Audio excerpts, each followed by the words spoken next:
ভালোবাসে কত লোকে অপমান কি করে যে বুঝাবো ভালোবাসা হয়েছে কি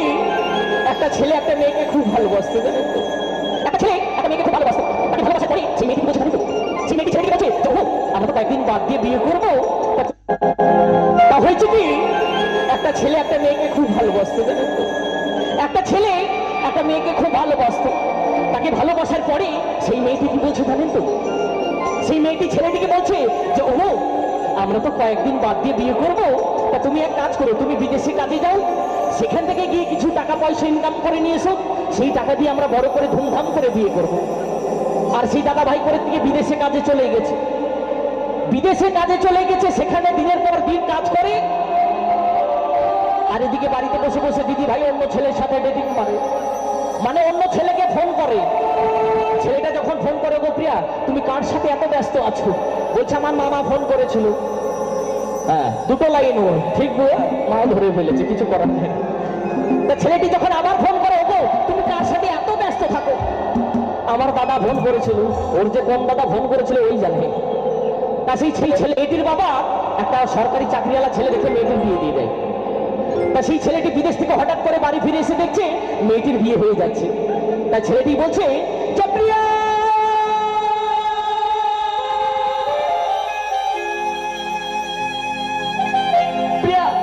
আমি তোমাকে এত ভালোবাসতাম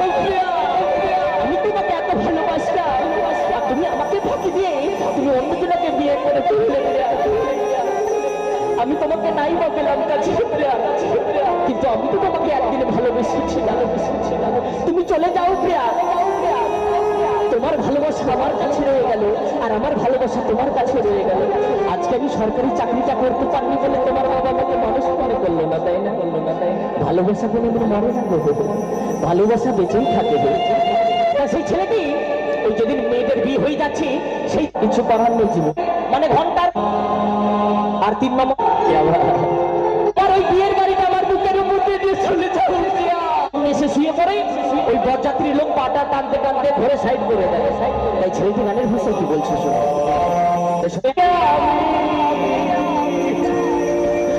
প্রিয়া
ব্যথা দিয়ে চলে আমি ফাঁসি চোখে সাথী পেয়ে বিদায় দিলে মনে ব্যথা দিয়া